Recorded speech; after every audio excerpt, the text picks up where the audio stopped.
नमस्कार दोस्तों, मैं सौरभ सर आप सभी का एग्जामपुर परिवार के अपने इस प्लेटफॉर्म पे स्वागत करता हूं।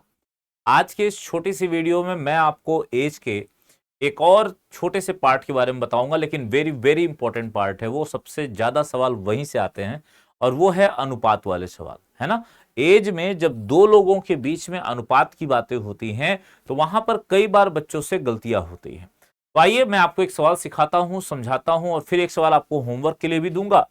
तो देखिए बच्चों, जैसे कि आज हम लोग का जो सेशन होने वाला है अनुपात पर आधारित प्रश्न होंगे एज के अंदर में। जैसे कि ये सवाल देखिए आपके सामने दिया हुआ है। इस टाइप के प्रश्नों में हमेशा दो लोग या तीन लोग होते हैं, लेकिन सबसे ज्यादा पेपरों में दो लोगों वाले सवाल आते हैं जिसमें दो तरह के अनुपात दिए जाते हैं। जैसे देखिए, एक अनुपात आपको वहां दिख रहा होगा, एक अनुपात आपको यहां दिख रहा होगा। तो इन सवालों को कैसे लगाया जाए, इसका बेसिक तरीका भी होता है, इसका डिटेल तरीका, शॉर्ट तरीका भी होता है। मैं आपको एक ऐसा तरीका सिखाने जा रहा हूं जिसमें ना तो आप बेसिक कहोगे ज्यादा, ना तो ज्यादा शॉर्ट है, वो मीडियम का तरीका है। मतलब बड़े आराम से आप उसे सीख सकते हैं। और एक बार जब आप सीख जाएंगे तो उसका सबसे छोटा तरीका भी मैं आपको बताऊंगा बाद में, लेकिन अभी नहीं। पहले अभी हम लोग सीखेंगे ऐसा तरीका जो बेसिक में भी आ जाएगा, शॉर्ट में भी आ जाएगा, दोनों के बीच का काम कर देगा। मतलब टाइम भी आपका ज्यादा नहीं लगेगा और आप आराम से इन सवालों को लगा भी लेंगे। जैसे देखिए यहां पर यह सवाल दिया गया, मैं आपको समझाता चल रहा हूं। कहता है कमल और कीर्ति की वर्तमान आयु का अनुपात 3:5 है। 9 वर्ष बाद उनकी आयु का अनुपात 3:4 हो जाएगा। कीर्ति की वर्तमान आयु ज्ञात करें। जब भी इस तरह के सवाल बच्चों दिया रहा करें तो सबसे पहला काम क्या करिए, देखिए मैं बता रहा हूं आपको। सबसे पहले जो दोनों नाम है, दोनों नाम एकदम क्रम से लिखिएगा। जैसे देखिए पहला नाम कमल का है तो पहले मैंने कमल को लिखा, दूसरा नाम मैंने कीर्ति का लिख दिया। ऐसा क्यों किया जाता है? क्योंकि जब अनुपात आप देखते हो तो अनुपात में जो पहला होता है वो पहले वाले का होता है, दूसरा वाला दूसरे वाले का होता है ना बच्चों। आइए अब चलते हैं। अब देखिए कहता है कमल और कीर्ति की वर्तमान आयु। जो बोला है कब के बारे में बता रहा है, कब की आयु दे रहा है वो भी आपको देखना है। तो उसने बोला है वर्तमान, तो मैं यहां पर लिख दे रहा हूं वर्तमान, है ना। मतलब ये देखना है कि वो कब का दिया है, तो वर्तमान का दिया है तो वर्तमान। वर्तमान में क्या अनुपात बोला है? 3:5 का। मतलब कमल का 3 और कीर्ति का हो गया 5। ये हो गया बच्चों, ये पहली लाइन हो गई। अब दूसरे पर आइए। कहता है 9 वर्ष बाद। अब इसको भी लिख लीजिए पहले। तो देखिए बच्चों 9 वर्ष बाद मैंने ये भी लिख लिया। और क्या बोला है अनुपात? उनकी आयु का अनुपात 3:4 हो गया। मतलब ध्यान देना बच्चों, अब ये अनुपात 3 और 4 का हो गया। पहले यहां तक लिखना समझ में आया? सबको ध्यान से सुनिएगा। पहले जो बोला, जैसे वर्तमान बोला है तो मैंने वर्तमान लिखा। अगर बोलता 5 साल पहले तो मैं लिखता 5 साल पहले। मतलब जो बोलेगा उसे लिख लेना।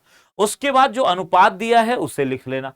इसी तरह दूसरे वाले में भी जो बोला पहले वो लिखा, फिर अनुपात लिख लिया। अब एक चीज देखना बच्चों, जब दोनों लिख लेना तो सवाल का काम हो चुका है। अब ये देखना कि ये जो दोनों टाइम है, जैसे वर्तमान और 9 वर्ष बाद, ये चेक करो इनके बीच का टोटल गैप कितना है। तो देखो बच्चों, एक है वर्तमान मतलब आज, और दूसरा है 9 साल बाद। तो कितने साल का गैप हुआ? आज से 9 साल बाद, यानी देखा जाए तो टोटल अंतर कितने साल का है? 9 साल का है। इसको यहां पर लिख लिया मैंने ऐसे, ध्यान से देखिएगा बच्चों। मैंने कर लिया दोनों के बीच का अंतर, ठीक है ना, ये लिख लिया।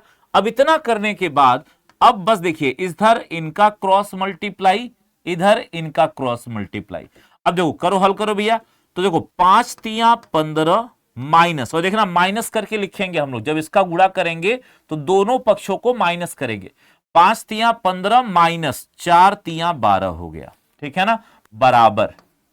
अब इधर भी ऐसे लिखना है, 9×4=36 माइनस 9×3=27। देखिए जो बड़ा होगा उसे पहले लिख लेना, जो छोटा होगा उसे बाद में लिख देना। इसमें कोई भी आगे पीछे हो सकता है, कोई दिक्कत नहीं। अब दोनों पक्षों को हल करिए। देखिए यहां पर 3 आ गया, और ये अगर देखा जाए तो 27 से 36 हो रहा है। कितना हो रहा है मेरे बच्चों? 9 हुआ। अब फटाफट इनका अंतर निकाल दो। 3 से कट जाएगा कै बार में? 3 बार में। तो देखिए कितना आया? 1 बराबर हो गया कितने के? 3 के। देखिए 3 × 1 = 3, 3×3=9, यानी 1 बराबर के कितना? 3 के। तो जब 1 बराबर 3 का है तो अब देखिए हमसे क्या पूछा है कि कीर्ति की, ध्यान देना बच्चों, कीर्ति की वर्तमान आयु बताओ। तो देखो यहां वर्तमान कहां दिया है? ये रहा वर्तमान।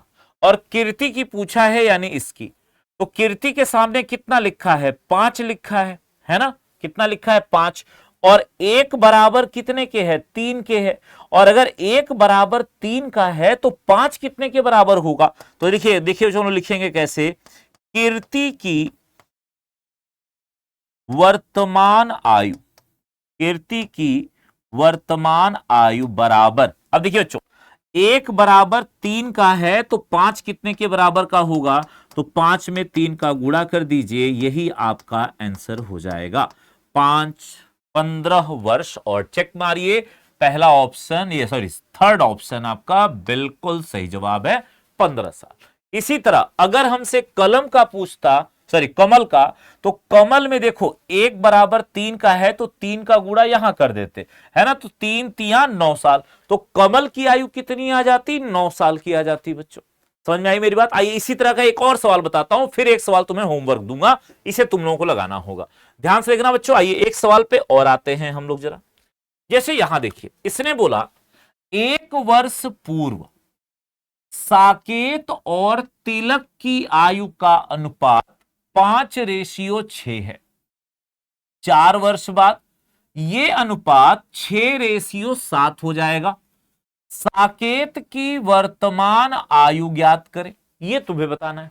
फिर से वही चीज, देखिए पहले दोनों का नाम लिखा जाएगा। सबसे पहले देखो साकेत का नाम आएगा, साकेत के बाद कौन आएगा, तिलक का नाम आ जाएगा। अब चेक करो बच्चों क्या बोला है, 1 वर्ष पूर्व से शुरुआत कर रहा है ना, ध्यान देना कब से शुरू कर रहा है, 1 साल पहले से, तो मैं इसको यहां लिख ले रहा हूं भाई 1 वर्ष पूर्व। ये ध्यान देना बच्चों कैसे कैसे मैं लिख रहा हूं, बिल्कुल ध्यान से। 1 वर्ष पूर्व साकेत और तिलक की आयु का अनुपात कितना बोला गया है मेरे भाइयों, 5:6। मतलब ये हुआ कि साकेत 5 का और तिलक 6 का हो गया। आगे चलते हैं, फिर देखो कहता है 4 वर्ष बाद, तो अगले में लिख लो भाई 4 वर्ष बाद। अब देखो ये अनुपात कितना हो गया, 6:7 है, यानी ये 6 हो गया, ये 7 हो गया। यहां तक हो गया सवाल। अब क्या करेंगे, अब फटाफट इन दोनों के बीच का गैप निकालो बच्चों। तो जरा देखो इसको कैसे करना है, हमेशा आज मान लो वर्तमान हो गया।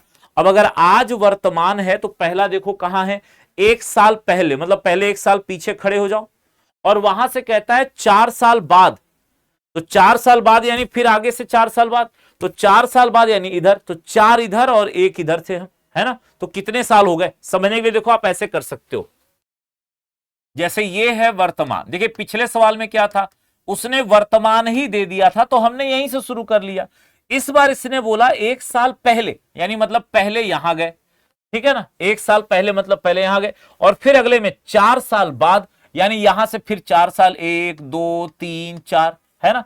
तो जरा टोटल चेक करो, यहां से यहां तक कितना हो गया, 1 2 3 4 5, है ना, कितने साल हो गए, 5 साल हो गए ना बच्चों। देखिए यहां से अगर मैं यहां तक जाऊं तो टोटल देखो 1 2 3 4 5, कितने साल हो गए, 5 साल हो गए।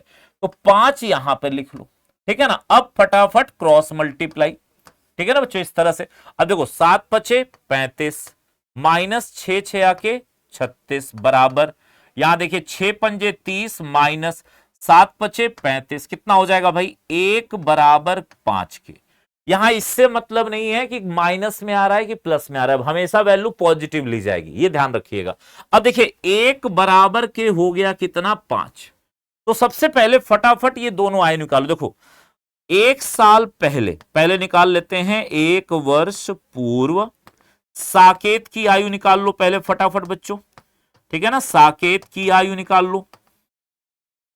तो देखो भाई 1 वर्ष पूर्व साकेत कितना है, 5 है, 1 बराबर 5 का है तो 5 कितने के बराबर होगा, 5 गुणे 5 बराबर 25 साल। ये साकेत की आयु है, कब की, 1 साल पहले की। और तिलक की आयु देख लो बच्चों कितनी हो गई, तो तिलक की आयु चेक करना, तिलक कितना है भाई, 6 है, तिलक 6 है, तो 6 में 5 का गुणा, 6 पंजे 30 वर्ष हो गया। ये देखिए ये जो आयु आई है ये 1 साल पहले ये वाली आयु आई है, ठीक है ना। 1 साल पहले साकेत 25 साल का है और तिलक कितने साल का हो गया, 30 साल का हो गया। अब सवाल पर आ जाओ, कहता है साकेत की वर्तमान आयु बताओ। अब देखो बच्चों, साकेत ये रहा, 1 साल पहले साकेत की उम्र 25 साल है, तो बताओ भैया, इसलिए साकेत की वर्तमान आयु, है ना, वर्तमान आयु बराबर, देखिए बच्चों, 1 साल पहले वो 25 साल का है, तो आज वो कितने साल का होगा, 26 वर्ष का। और यही तुम्हारा आंसर है मेरे भाइयों, चेक कर लो, ये चौथा ऑप्शन देखो दिया हुआ है, इसी को टिक लगा दो, यही तुम्हारा बिल्कुल सही से जवाब हो जाएगा। ठीक है बच्चों, देखिए ये एक ऐसा मेथड है जिसे ना तो आप पूरा शॉर्ट कहेंगे, ना तो आप पूरा बेसिक कहेंगे, ये दोनों के बीच में चलेगा, लेकिन तुम्हें समझने के लिए पर्याप्त होगा। और इसी पर आधारित अब एक सवाल मैं तुम्हें दे रहा हूं होमवर्क के लिए मेरे भाइयों, इसका जवाब आप सब लोग मुझे कमेंट बॉक्स में देंगे। 10 वर्ष पहले ए और बी की आयु का अनुपात 5:9 था, 15 वर्ष बाद यह अनुपात 15:17 का हो गया, तो अब से 15 वर्ष बाद ए की आयु कितनी होगी, ये तुम सब लोगों को कमेंट में बताना है जवाब इसका। ये तुम्हारा आज का होमवर्क है बच्चों। तो चलिए, अगर अच्छा लगा होगा तो लाइक करना मत भूलिएगा। अभी इसमें मैं और भी आपको एज के अलग अलग टाइप के सवालों के शॉर्ट्स दूंगा, जिसको आप देख के बड़े आराम से एज के सवालों को लगा सकते हैं बच्चों। तो चलिए मिलते हैं फिर, तब तक के लिए सभी को जय हिंद, जय भारत मेरे भाइयों।